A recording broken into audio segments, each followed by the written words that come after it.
Hey everyone, in this video we're going to talk about the most common question I get asked as a CLS healthcare traveler.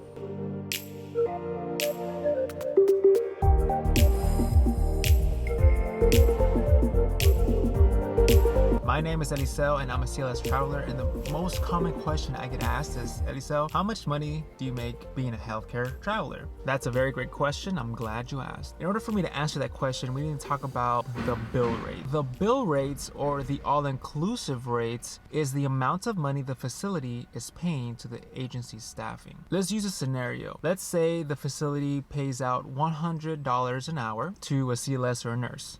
So I work 40 hours a week. We're going to use that number and multiply it by 100, which gives you $4,000. Now remember, that's not my pay rate, that's the bill rate. So it's an all-inclusive rate. Everyone puts their hands in there and tries to get the gold. And so the staffing agency gets 30% of that. So now you're left with $2,800 per week. So the staffing agency wants to focus first on your wages, your money that is taxed. So they'll say, we'll pay you $30 an hour. You're left with $1,600. So the $1,600 is your tax-free money, stipends, housing, meals, and incidentals. Now the staffing agency doesn't just make up a random number and say, this is how much we're going to give you for each category. They go by the government website, gsa.gov. And on this website, you can easily access it. It's available to the public, and you can see, depending on which state, which location, the county, the zip code, how much housing is in that area. So for example, let's use San Diego. Let's say I want to work in San Diego, and they'll say, okay, cool. The housing is $181 per day. So they'll pay me $181 every single day for housing, which adds up to $1,267, I believe. You're left with your meals and incidentals.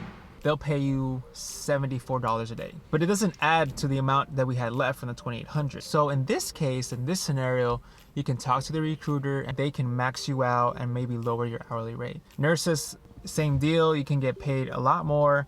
But again, it's always dependent on the bill rate. So the most common question is, hey, how much do you get paid a week? Well, it varies depending on state and location.